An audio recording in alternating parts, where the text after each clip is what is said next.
Army ক্যাম্পের যে CCTV footage ক্যামেরাটা ওইটা আমাদের বাসার গেটের সামনে। না, ওনারা আমাদেরকে বলছে যে আর্মিদের সেক্টর একটু আলাদা, আমাদের সেক্টর আলাদা।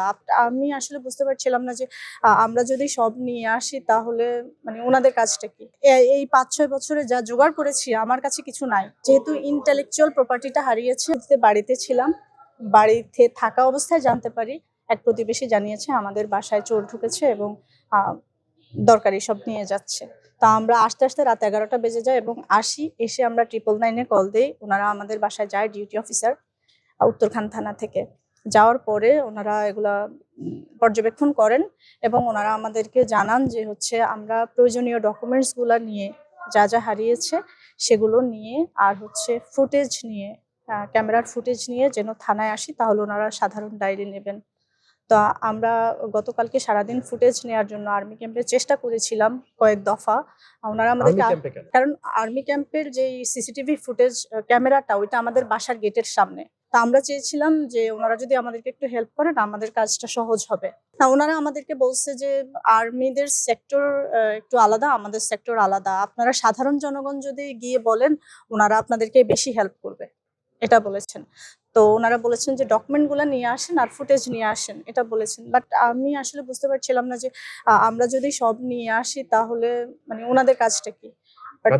হ্যাঁ, কিন্তু আমরা তো কখনো পুলিশের, তা আমরা কখনো আসলে এই ভিক্টিমাইজড হই নাই। যেহেতু আমরা এখন ভিক্টিমাইজড হয়ে গিয়েছি, আমরা আসলে ইমোশনালি অনেক ট্রমাটাইজড। আমরা বুঝতে পারছিলাম না আমাদের কি করা উচিত, কোন দিকে যাওয়া উচিত। আমরা বুঝতে পারছিলাম না আসলে অ্যাকচুয়ালি আমাদের কি করণীয়। তো সেক্ষেত্রে আমরা মানে ওখানে চেষ্টা করে কালকে দিন শেষ হয়ে গিয়েছে। তার পরবর্তীতে আমি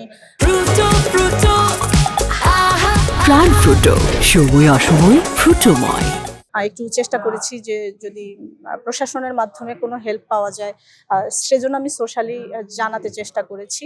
আর আমাদের মূল্যবান সামগ্রীর মধ্যে আমাদের বাসার ২টা ল্যাপটপ, ৪টা অ্যান্ড্রয়েড ফোন, তারপরে হচ্ছে আমাদের ২টা মাটির ব্যাংকে, প্লাস্টিকের ব্যাংকে প্রায় ৫০ থেকে ৬০ হাজার মতো টাকা, মানে এক্সাক্ট হবে না, কাছাকাছি এরকম প্লাস মাইনাস হতে পারে, টাকা ছিল, এগুলা কেটে নিয়ে গেছে।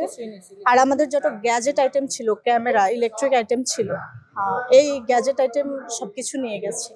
আর মূল্যবান আসবাবপত্র, কাপড় চোপড়, আরো যা কিছু আছে, ইভেন কিচেন অ্যাক্সেসরিজ থেকে শুরু করে একটা বাসায় যা থাকে কোনো কিছুই বাদ রাখে নাই। ভালো কাপড় চোপড় গুলোও তারা নিয়ে গিয়েছে। তো সেক্ষেত্রে আমরা আসলে বুঝতে পারছিলাম না আমাদের কি করণীয়। আর আমার যেহেতু ইন্টেলেকচুয়াল প্রপার্টিটা হারিয়েছে, আমার ল্যাপটপ হারিয়েছে, সেখানে আমার অনেক মূল্যবান জিনিস ছিল।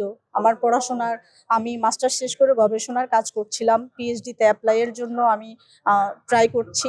তো আমার কাজগুলা প্রায়, এখন যদি আমি এই ডেটাগুলা কালেক্ট না করতে পারি, ল্যাপটপটা উদ্ধার না হয়, আপনাদের সহায়তা না পাই, সেক্ষেত্রে হয়তোবা আমার আসলে স্টাডি যে একটা অ্যাম্বিশন সেটাই থমকে যাবে। আমি মানে এই ৫-৬ বছরে যা জোগাড় করেছি আমার কাছে কিছু নাই। আমি আসলে আমার এই রাস্তাটাই বন্ধ হয়ে যাবে। আমি একজন ফার্মাসিস্ট প্রফেশনালি, আর আমি গবেষণা করছিলাম অটিজম এবং যেই বাচ্চাদের, স্পেশাল নিডস বাচ্চাদেরকে নিয়ে। বাংলাদেশে যেহেতু এটার অ্যাওয়ারনেস কম, আমি একটু অ্যাওয়ার করতে চাচ্ছিলাম।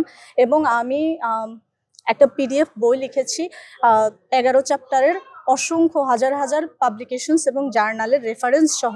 আমার এই বইটার কোনো কপি আমার কাছে নেই, শুধুমাত্র ওই ল্যাপটপে ছাড়া। ২৫ তারিখ দিবাগত রাতে আমি নৈশকালীন ডিউটিতে নিয়োজিত ছিলাম বড়বাগ এলাকাতে। তো রাত ১২টা ১০ কি ১৫ দিকে আমি 999-এ একটি সংবাদ পাই যে বড়বাগ এলাকায় জনক রেজাউল সাহেবের বাসায় একটা চুরি হয়েছে। সংবাদটা পেয়ে আমি সাথে সাথে ঘটনাস্থলে যাই এবং ঘটনাস্থলে গিয়ে তার বাড়ির ভিতরটা পরিদর্শন করি এবং পরিদর্শন করে দেখতে পাই যে তার বাড়িতে একটা চুরির ঘটনা সংঘটিত হয়েছে। সংঘটিত হওয়ার পর আমি তাদেরকে জিজ্ঞাসাবাদ করলে তারা জানায় যে তার বাড়ি থেকে 2টা ল্যাপটপ, 4-5টা মোবাইল আর কিছু টাকা চুরি হয়েছে।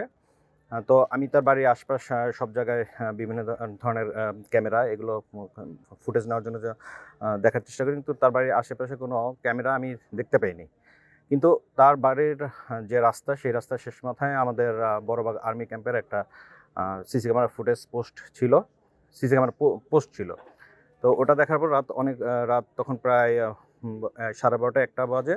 তো ওই মুহূর্তে আর্মি ক্যাম্পে গিয়ে ফুটেজটা নেওয়ার পসিবল হয় নাই, যার কারণে আমি ওই ভদ্রমহিলা রেজাউল সাহেব এবং তার যে পরিবারবর্গ তাদেরকে আমি জানাই যে তারা কালকের দিনে যেহেতু তাদের বাড়ির পাশেই হচ্ছে আর্মি ক্যাম্পটা, তো ওনারা গিয়ে যদি এখানে ফুটেজটা নিতে পারে তাহলে আমাকে যেন জানায়, আর যদি সে ফুটেজ নাও নিতে পারে তাও যেন সে আমাকে জানায়। এছাড়া তাদের যে মোবাইলগুলো চুরি হয়েছে সেই মোবাইলের আইএমই নাম্বারগুলো আমাকে সরবরাহ করতে বলি। সে একটা আইএমই নাম্বার একটা মোবাইল নাম্বার আমাকে দিলে আমি সাথে সাথে ওটার একটা আইএমই নাম্বার নেই, কিন্তু আইএমই নাম্বারটা নেওয়ার পরে আমরা ওখানে আর কোনো কিছু পাই না।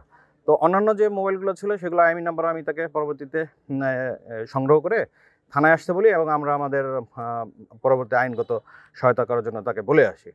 কিন্তু উনি আমাদের কাছে পরের দিন আসেন নাই এবং আমি 26 তারিখে জানতে পারি যে তিনি একটা লাইভ করেছেন যে উনি আর্মি ক্যাম্পে গেলেও সেখানে উনি কোনো সহায়তা পান নাই, কিন্তু উনি আর্মি ক্যাম্পে ফুটেজ প্রাপ্তির যে কোনো সহায়তা সে পান নাই সে ব্যাপারে সে কিন্তু আমাকে কোনো ফোন দেয়নি।